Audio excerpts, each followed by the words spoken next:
श्रीमद् भागवत सुनने से राजा परीक्षित की मुक्ति होगी। आज वही प्रसंग है। आज सुखदेव जी आएंगे गंगा किनारे। शमीक ऋषि के पुत्र ने जो श्राप दिया, लंघित मर्यादम तक्षका सप्तमे हनि,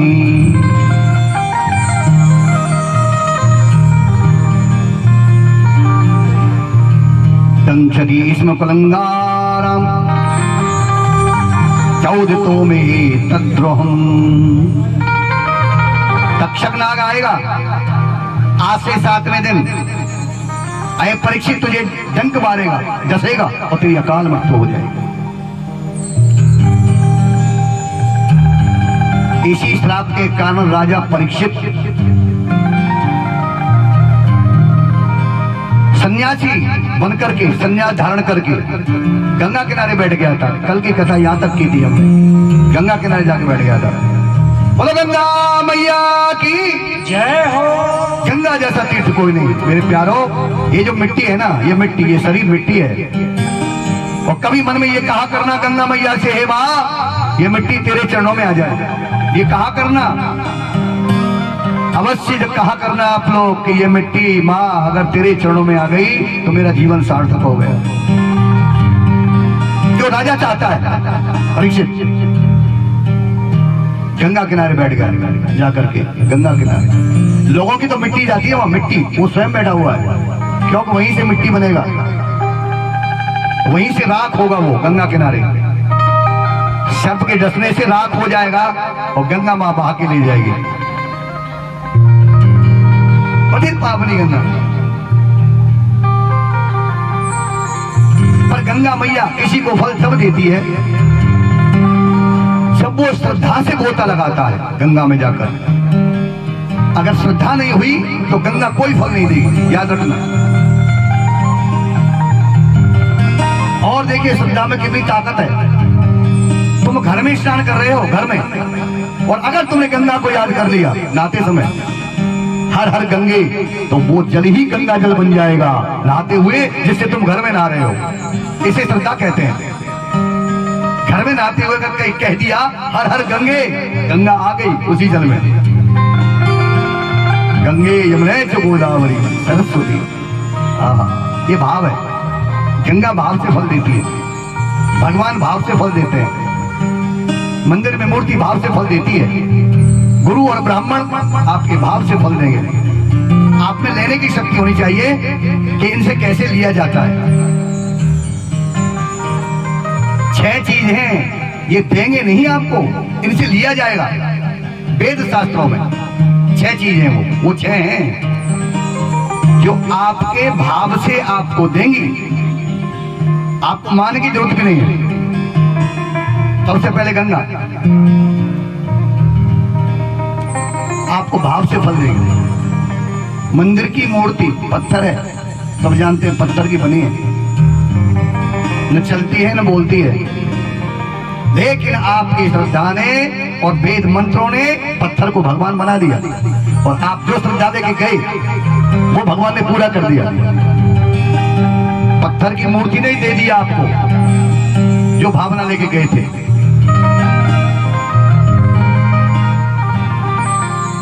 है वो गंगा, मंदिर की मूर्ति, अपना गुरु, वेद पाठी ब्राह्मण, विद्वान ब्राह्मण, उसी में एक वैद्य, आजकल डॉक्टर जिसे बोलते हैं, उन्हीं में आता है डॉक्टर, भगवान में आता है, याद रखना। डॉक्टर उन्हीं में है।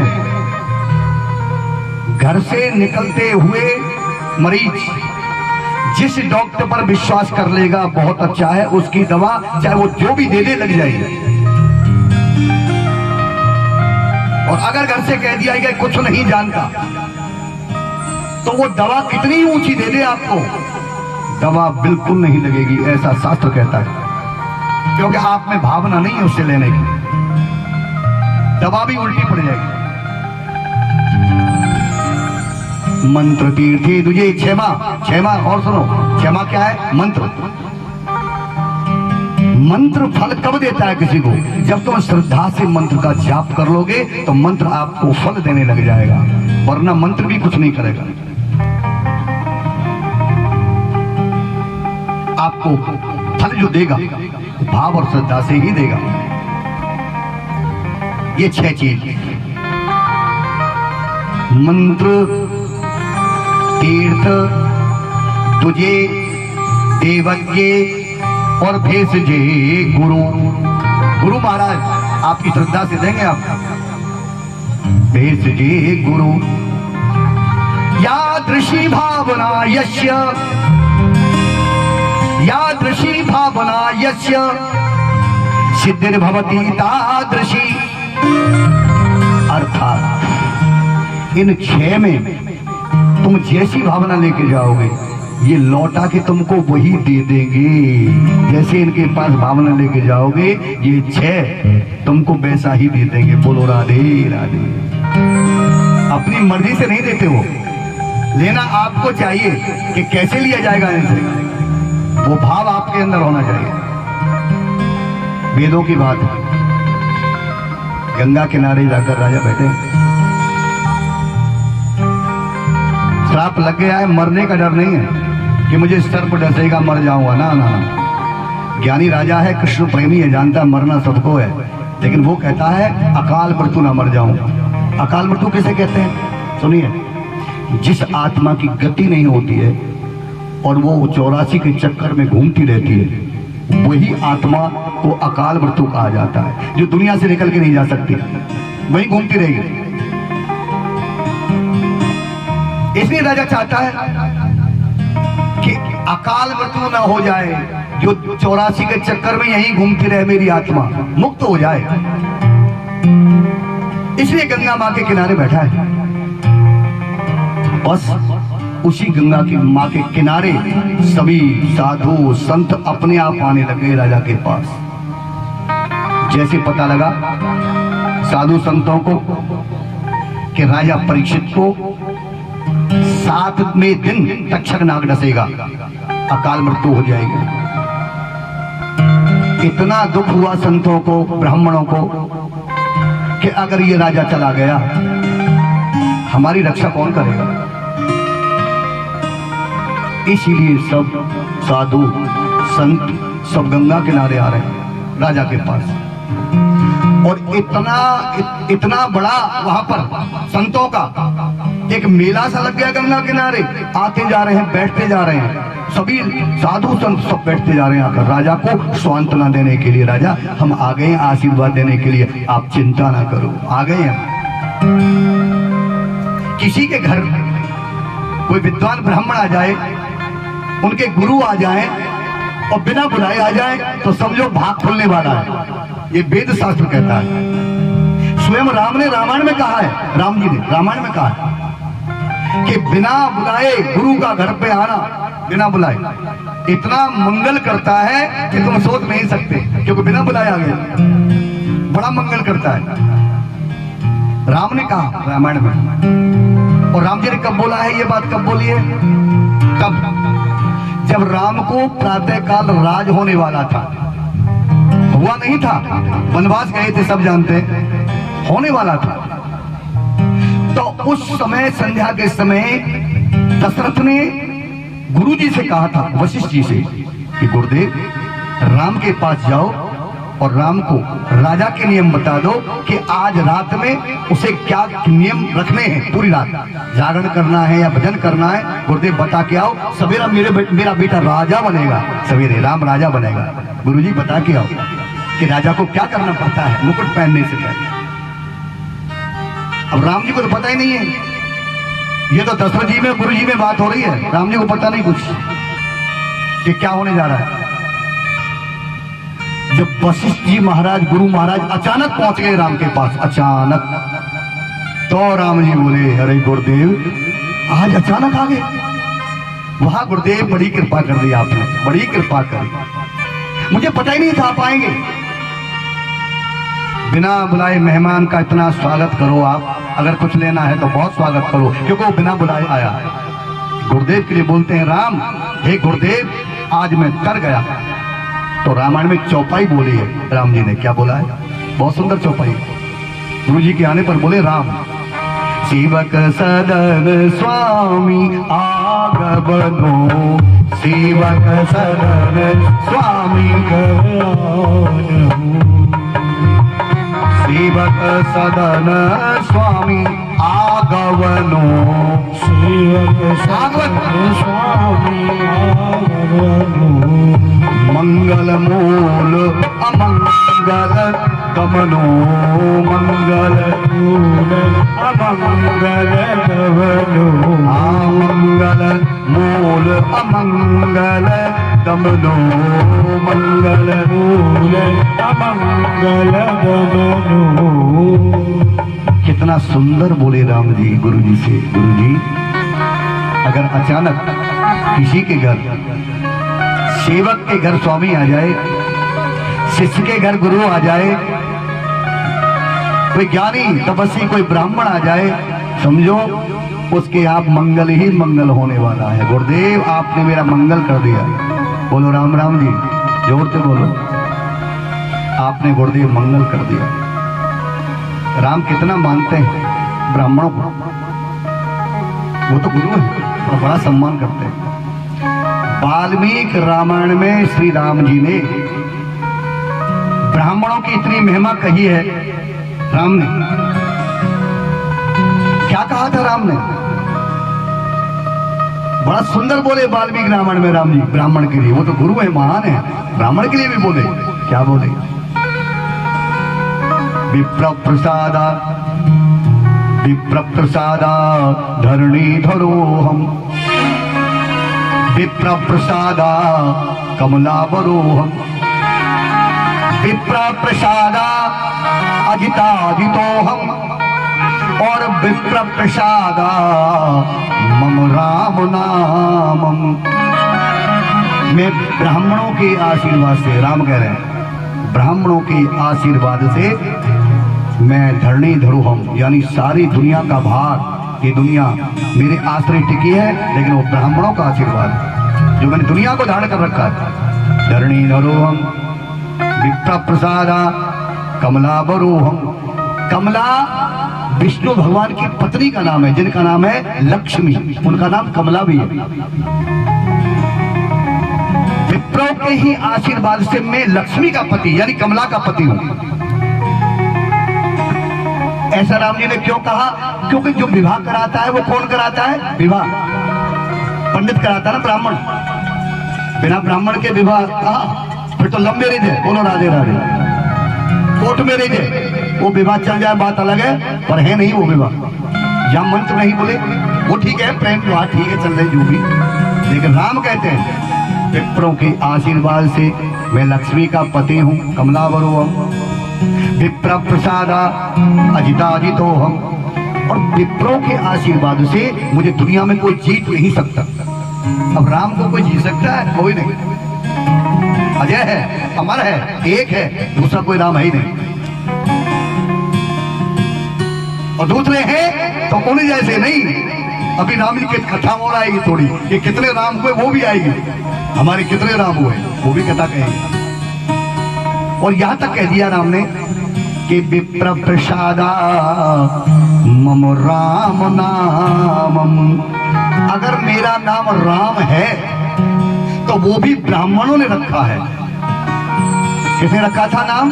ब्राह्मणों ने। किसने? गुरु वशिष्ठ ने, ब्राह्मण ने का राम का नाम भी मुझे गुरु जी आपका दिया हुआ, ब्राह्मणों का दिया हुआ, जिसे दुनिया लेती है। बोलो राम राम जी, बड़ी महिमा गाई। गंगा किनारे परीक्षित बैठे हैं, साधु संत आए, सबने समझाया बेटा चिंता ना करो, भगवान सब भला करेगा।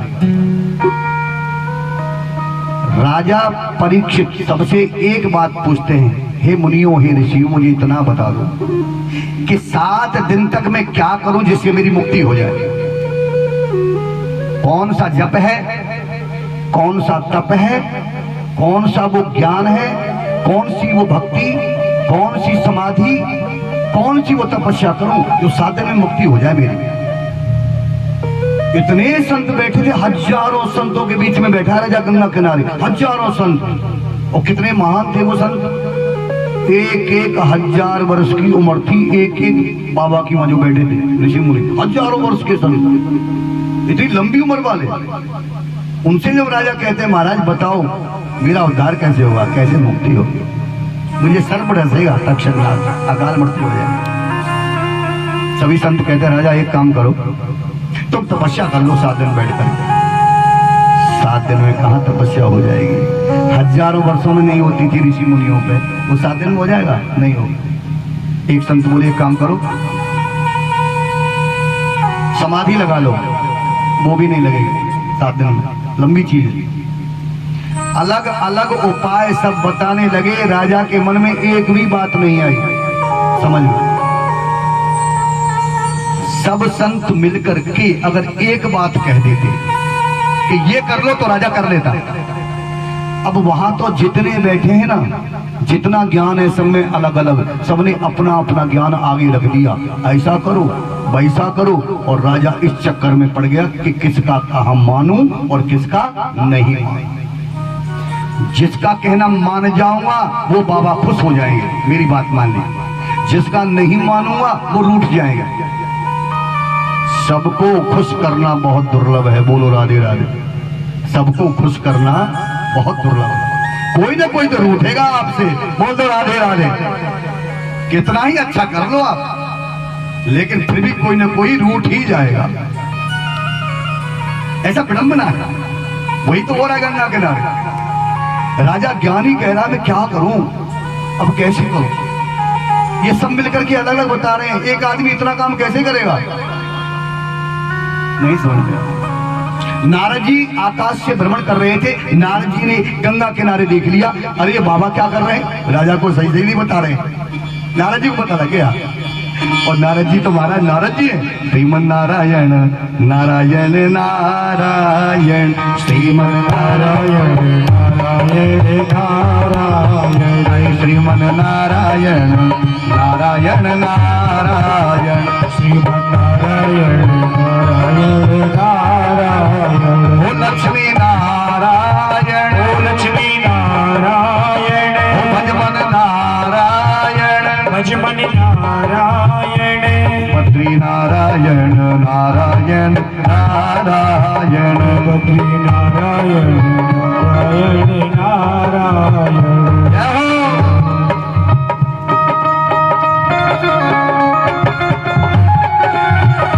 हरि बोल।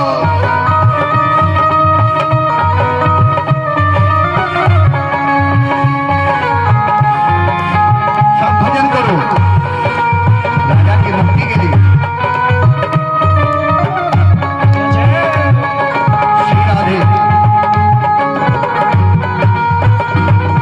ओ नारायण नारायण नारायण, श्रीमन नारायण नारायण नारायण। अरे भिलनी के पेड़ सुदामा के तंदुल, भिलनी के पेड़ सुदामा के तंदुल, भिलनी के पेड़ सुदामा के तंदुल, भिलनी के पेड़ सुदामा के तंदुल, रुचि रुचि भोग लगायो नारायण है, रुचि रुचि भोग लगायो नारायण, मन नारायण नारायण नारायण, भजमन नारायण नारायण नारायण। बोलो नारद जी महाराज की जय हो। नारद जी ने देख लिया गंगा किनारे क्या हो रहा है, कोई भी संत सही रास्ता नहीं बता रहा राजा को, इतनी ज्ञानी है नारद जी। और कहा जो रास्ता बताएगा ना राजा परीक्षित को, वो तो वहां बैठा ही नहीं है, ही नहीं, वो है ही नहीं वहां, वो महाराज जी नहीं है वहां पर। नारद जी को पता है वो महाराज जी कहाँ है। नारद जी चले गए वहां जहां जो महाराज जी राजा की मुक्ति करेंगे, वहां नारद जी चले गए। कहां चले गए, कौन है महाराज जी, वो इतने पहुंचे हुए जो राजा को मुक्ति देंगे। बोलो सुखदेव जी महाराज की जय हो। सुखदेव जी के पास चले गए। सुखदेव जी अपने कुटिया पर बड़े प्रेम से हरि भजन करते रहते हैं, उनका जन्म ही भजन करने के लिए हुआ है। कितनी उम्र है उस समय जब नारद जी गए, सुखदेव जी के पास 16 वर्ष के हैं। अब 16 वर्ष का तो बालक ही होता है, 16 वर्ष का, लेकिन कितना तेज है, कितने ज्ञानी हैं। कितने गुणी हैं जिनके आगे नारद जी हाथ जोड़ के खड़े हैं। बाबा बाबा, बालक से क्या करें, बालक है 16 वर्ष के, बाबा हम आए हैं। अरे आइए आइए, सुखदेव जी बोले, नारद जी आइए आइए। दोनों महान संत जब मिले तो एक दूसरे को हाथ जोड़ रहे हैं। आप बड़े, नहीं आप बड़े, नहीं आप बड़े, ये नहीं पता दोनों में कौन बड़ा है। इसको कहते हैं सम्मान, कि कितना सम्मान कर रहे हैं एक दूसरे का। 16 वर्ष के बालक के लिए नारद जी कहते हैं नहीं आप महान हो। नारद जी कैसे आना हुआ जरा बताइए। दर्शन देके धन्य कर दिया आपने। सुखदेव कहते हैं हे महाराज, आपका दर्शन करके मैं कृतार्थ हो गया। सुखदेव कह रहे हैं, नारद जी कह रहे हैं हे प्रभु, आपका दर्शन करके नारद धन्य हो गया। इसे प्रेम कहते हैं, भक्ति कहते हैं। नारद जी बोले महाराज, आज हमें कुछ सेवा चाहिए, सेवा के लिए आए। आप कुछ सेवा कर देंगे? क्या सेवा करूं बताओ, जो आप कहें। गंगा किनारे पांडव वंशी राजा परीक्षित, अर्जुन का पौत्र परीक्षित, उसको शाप लग गया ऋषि बालक का, अपराध बन गया था उससे। ऋषि बालक ने एक शाप दे दिया, 7वें दिन सर्पों का राजा तक्षक लाग डसेगा उसे और उसकी अकाल मृत्यु हो जाएगी।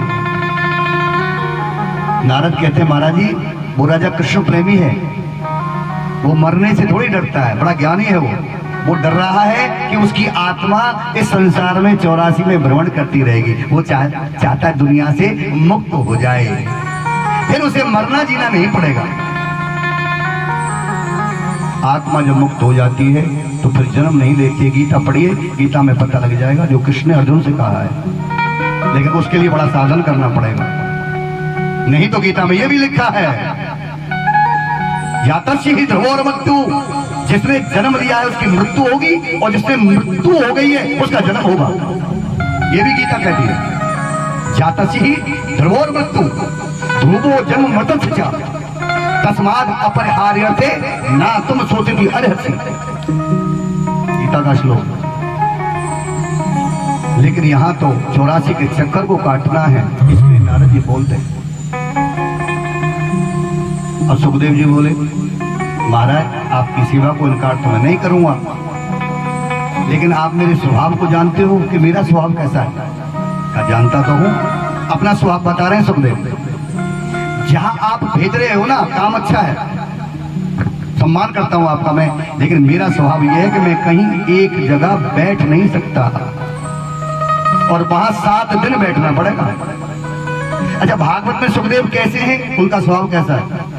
रुकते नहीं है। सच्चा साधु कहीं रुकेगा नहीं, ना ना, न कोई आश्रम बनाएगा। जब आश्रम ही बन गया तो महल बन गया। जो संत रहता है ना वहां, उसका तो महल है उसके लिए। इतने बड़े आश्रम, एसी लगे हैं, न जाने क्या क्या लगा है, महल भी कोई चीज नहीं है उनके सामने। उनमें जाके अगर बैठ गए, सच्चा संत वो हो ही नहीं सकता। ग्रंथ कहते हैं सच्चा संत वो जो अपने लिए कुछ न बनाए, और बनाए तो ऐसा बनाए, धर्मशाला बनाए बनाकर चला जाए, मंदिर बनाए बना के चला जाए, रुके नहीं वहां। जो सच्चा संत होता है मंदिर बनवा दे गांव में कहीं भी और चला जाए वहां से बनवा कर, धर्मशाला बनवा दे, आश्रम कुछ बनवा दे, लेकिन रहे नहीं उसमें, बना के चला जाए। वो सच्चा संत है जो सुखदेव जी हैं। मैं रुकता नहीं।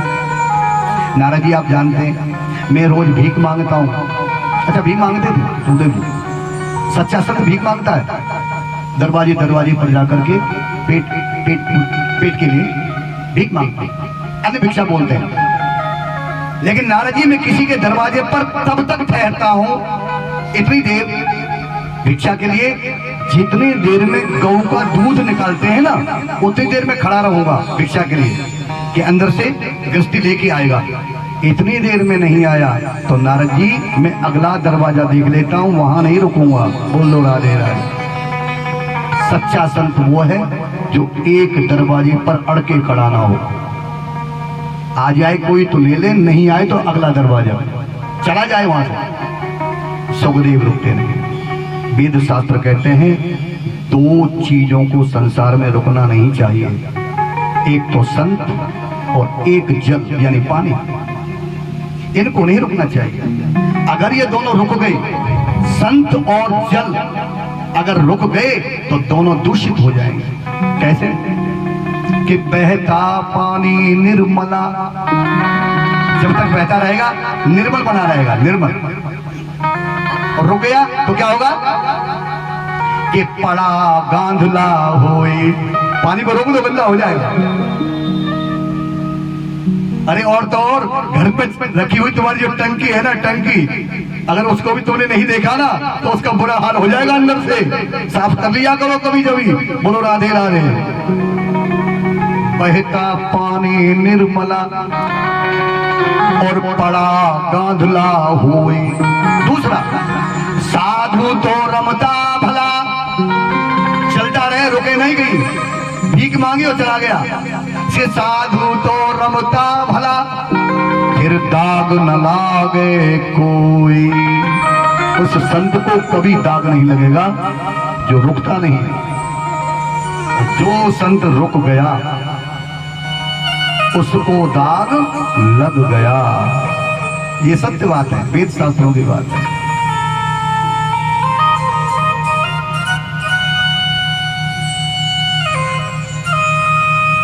कितना अच्छा लगता है, बहुत सुंदर भाव है। अच्छा, एक सुंदर सी कथा याद आ गई मुझे इसी में, सुखदेव जी के ऊपर, बड़ी प्यारी है कि संत कैसे होने चाहिए। जैसे सुखदेव है, चलते रहते हैं।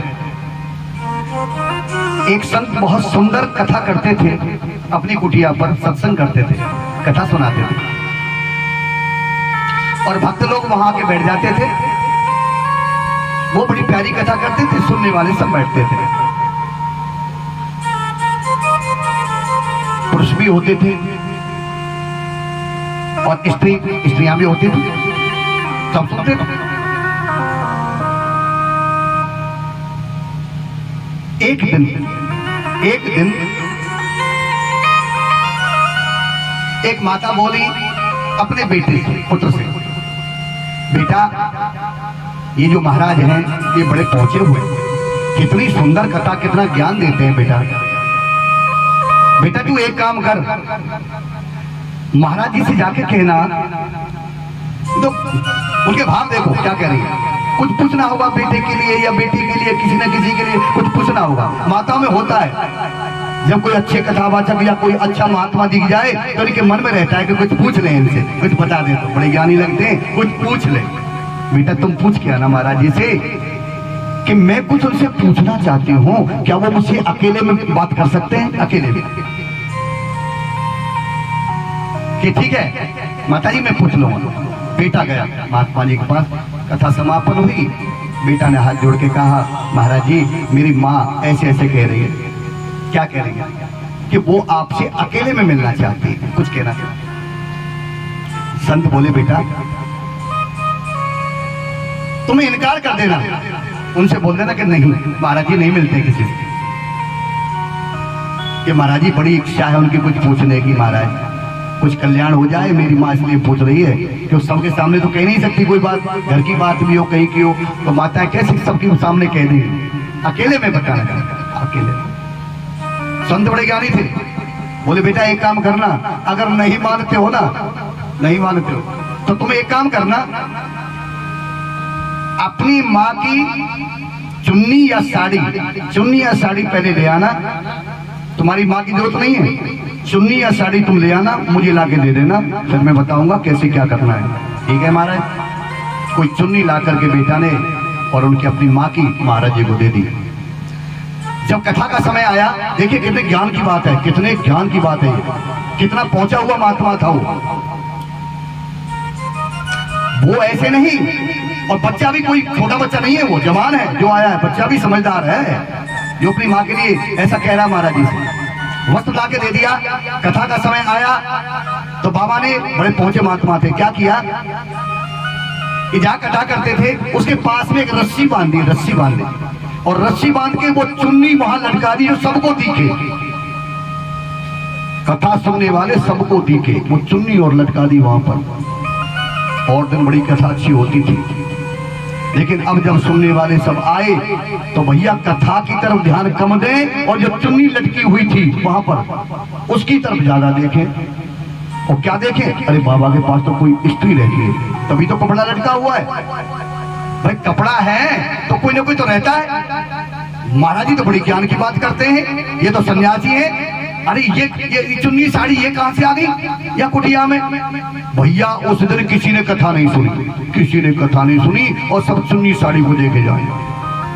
बेटा भी वहां बैठा हुआ था, बेटा बैठा हुआ था। कथा समापन हो गई, कछु तो बीच में उठ के चले गए। बीच में कोई बाबा बाबा नहीं है ये, यहाँ तो साड़ी चुन्नी लटक रही है, चलो भैया यहाँ से उठो। ये तो कहने के लिए, ये कोई ज्ञानी नहीं है, केवल देख के जा रहे हैं, देख देख के उठ के जा रहे हैं।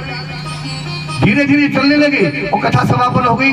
तब बेटे को बुलाया महाराज जी ने, बेटा आ जा। बेटा तूने कुछ देखा? उसे पूछा तूने कुछ देखा? कि महाराज जी मैं देख तो रहा हूँ, ये जो श्रोता आए ना वो सब मेरी माँ की चुन्नी और उनको ही देखे जा रहे हैं। महाराज जी की तरफ ध्यान कम देते हैं, फिर वही ध्यान चला जाता है सबका उस तरफ। ये वस्त्र कैसे लटका हुआ है यहाँ पर, और वो भी स्त्री का। सन्यासी के पास क्या काम? बेटा और क्या देखा? कि महाराज जी धीरे धीरे उठ के जाने लगे सब, जो बड़े प्रेम से सुनते थे। तब महाराज बोले कि बेटा एक चुन्नी को देख करके सब उठ के चले गए। अगर मैं तुम्हारी माँ से अकेले में मिलता तो क्या हाल होता, जरा ये विचार कर, फिर क्या हाल होता और ये दुनिया मुझे क्या कहती। ये है ज्ञान की बात। सुखदेव जी कहते हैं मैं रुकता नहीं महाराज, नारद जी मुझे क्षमा कर दो, मुझे चलते रहने दो। कि देखो नारद जी बोले मैं आपको कहीं ऐसी जगह तो नहीं भेज रहा हूँ, वहां तो सत्संग कर लो कि चलो किसी का उद्धार करना है। तो सुखदेव जी ने कहा आपकी बात जरूर मानेंगे और हम गंगा किनारे जरूर जाएंगे, और हम कभी इतनी देर नहीं बैठते पर वहां 7 दिन जरूर बैठेंगे। राजा परीक्षित के लिए इतना सुंदर भाव है, जरा बताओ। आज भागवत कहती है इस जगह पर, भागवत क्या कहती है? 16 वर्ष का बालक कितना सुंदर है सुखदेव, साक्षात समझो कृष्ण भगवान या शिव छोटा रूप बना के आगे हो शंकर भगवान, शंकर लगते हैं बिल्कुल। लंबी जटाजूट है सुखदेव जी, लंबी जटाजूट शिव की तरह। यज्ञोपवी धारण किया हुआ है, कौपीन पहने हुए, स्वेच्छा से चलने वाले सन्यासी, पांव में खड़ाऊ, जिनके हाथ में जिनके माला, मस्तक पर ललाट पर शिव का तिलक, बहुत हाथ में कमंडल। इतना सुंदर रूप है कि जिसे देखने के लिए देवता भी आकाश में पत्नियों को लेकर फूल बरसाने लगे आकर के। जब महाराज जी चलने लगे तो देव पत्नियां और देवता सब स्वर्ग से आकर के आकाश में खड़े हो गए और महाराज जी पर फूलों की वर्षा करने लगे जैसे ही चले। 16 वर्ष का बालक।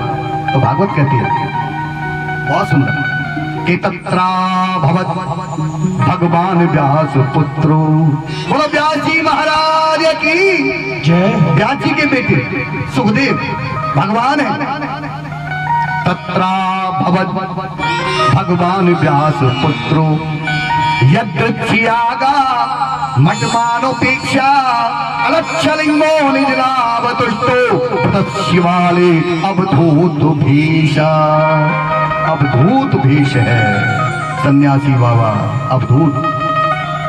न किसी से द्वेष करते हैं न किसी से प्रेम करते हैं, एक रस रहते हैं, केवल भगवान को जानते हैं, किसी को नहीं जानते सुखदेव, क्योंकि स्वयं भगवान।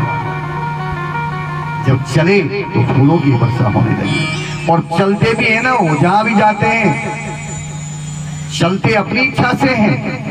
वो बात अलग है, आज अच्छे कर्म के लिए नारद जी का कहना मान लिया, जाके 7 दिन बैठ जाएंगे, लेकिन वरना उनको कोई कहने वाला है नहीं। और वो जब पिता की नहीं मानते तो किसकी मानेंगे?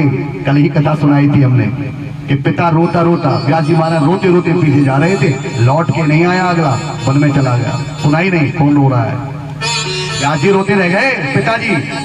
अगला इच्छा से चलता है, किसी के कहने पर नहीं। श्लोक कहता है तत्रा भवत भगवान व्यास पुत्रो यदृच्छ्या, अपनी इच्छा से चलने वाला, गामट मान उपेक्षा अलक्षलिंगो निजलावतुष्टो, अपना लाभ नहीं देखते वो सुखदेव ना। वो क्या देखते हैं? भगवान सबका भला करना। हे भगवान तू सबका भला करना। जो ऐसा कहे वो सच्चा संत है। संत यानी सृष्टि में कोई भी मनुष्य हो, कोई भी क्यों ना हो, अगर वो मन में ये भावना रखता है कि हे भगवान तू सबका भला करना, तो चाहे वो माता है, चाहे बहन है, चाहे वो पुरुष है, चाहे जो भी है, वो संत है। बोलो राधे राधे। ये कपड़ों से कुछ नहीं लेना, वस्त्रों से कि क्या पहन रखा है, ना ना ना, ये कपड़ों से सब संत बन जाए तो फिर क्या है, दुनिया पहन लेगी, फिर तो बहुत रुपया भी घूमते हैं, तुमसे पैसे मांग के ले जाएंगे और जाके मदरा पान करते मिलेंगे वहां तुम्हारे पैसे से, वो भी तो संत बने फिरते हैं। कलंक, साधुओं के नाम पर कलंक, भगे कपड़े पहने, पैसे मांगे और मदरा पान के स्टेशन पे पहुंच गए, मदरा पी रहे हैं। ए भगवान, एक कलयुग कितना बुरा हो गया। संत वो वस्त्र कोई पहने, मन में भाव एक हो, भगवान तू सबका भला करना। चल दिए सुखदेव, चल दिए, फूलों की वर्षा होने लगी और जैसे ही गंगा किनारे पहुंचे वहां तो चमत्कार हो गया। सुखदेव बाबा को, बाल व्यास को, 16 वर्ष के बालक को देख करके जितने संत थे दूर से पता लग गया कि सूर्य भगवान की तरह प्रकाश गंगा किनारे हो गया। जैसे सूरज उजाला करते हैं ना सूर्य भगवान, इतना तेज सुखदेव के अंदर है, बाबा के अंदर, कि वहां अंधेरा दूर हो गया और जैसे सूर्य नीचे आ जाता है इतना प्रकाश ही प्रकाश फैल गया, सब खड़े हो गए। राजा परीक्षित ने सोचा मन में, ये तो सूर्य भगवान आ गए, इतना प्रकाश, लेकिन सूर्य नहीं, लेकिन तेज सूर्य जैसा सुखदेव जी। सब संतों ने हाथ जोड़ करके उनका अभिनंदन किया है। 16 वर्ष के बालक का, 1000 वर्ष की उम्र वाले, दाढ़ी जटा वाले सब संत मुनि खड़े हो गए और बाबा का हाथ जोड़ के स्वागत कर रहे हैं। हमारे ऋषि मुनि पहले जब रामा श्यामा करते थे तो कैसे करते थे, हाथ जोड़ के करते थे। ये हमारे देश का, हमारे सनातन का नियम है और आज भी जो पुराने लोग होंगे आपको हाथ जोड़ते मिलेंगे ऐसे करके। और आजकल के जो हैं, क्या बताऊं, इतना भी कर दे तो बहुत बड़ी बात है। वो तो ये करते ना, हाँ ना, नहीं मिलेंगे, यहाँ नहीं मिलेंगे, ऐसे कर देंगे, वहां मिलेंगे, यहाँ नहीं मिलेंगे, यहाँ समय नहीं मिलने का हमारे पास, हाथ हिला देते हैं, यहाँ नहीं मिलेंगे, यहाँ समय नहीं है, वहां मिलेंगे ऊपर जाके। अरे भगवान, बोलो राम राम जी। इतना समय नहीं कि रामा क्षमा कर दें, कितना कलयुग आ गया। सबने हाथ जोड़ के अभिनंदन किया महाराज जी का। ऋषि मुनियों ने देखा बाबा सुखदेव आए, अब राजा का कल्याण हो जाएगा, तो स्वागत कैसे किया। स्वागतम कृष्णा शरणागतम कृष्णा, स्वागतम कृष्णा शरणागतम कृष्णा, स्वागतम कृष्णा शरणागतम कृष्णा, स्वागतम सुस्वागतम शरणागतम कृष्णा, स्वागतम सुस्वागतम शरणागतम कृष्णा, स्वागतम कृष्णा शरणागतम कृष्णा, स्वागतम कृष्णा शरणागतम कृष्णा। जय हो, सभी स्वागत करिए।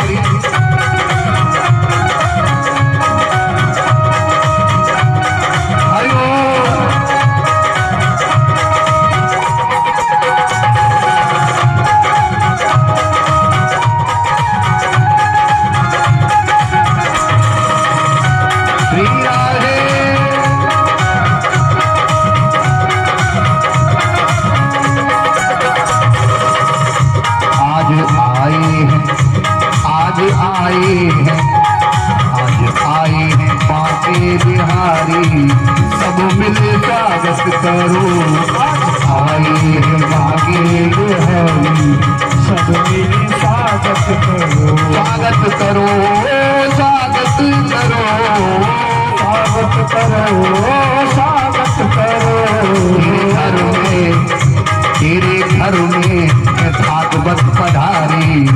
अरे सबके घर में है भागवत पधारी, ये सब मिले स्वागत करो।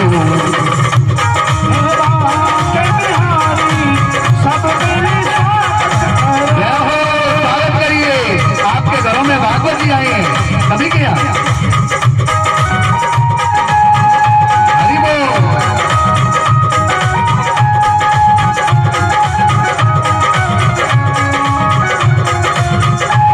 श्री राधे।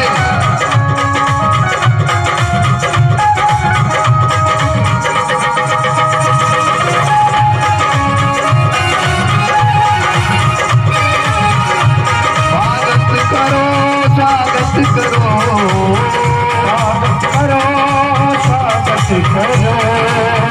जब खाना आते हैं तो अकेले नहीं आते, किसी के घर जब कृष्ण आते हैं, सुखदेव भाई साक्षात कृष्ण ही तो हैं, तो अकेले नहीं आते खाना, किसी के घर में जिनको साथ में लेके आते हैं उनके संग में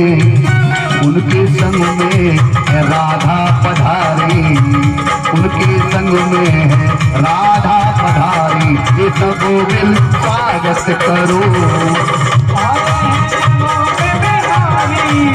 सब मिल स्वागत करो।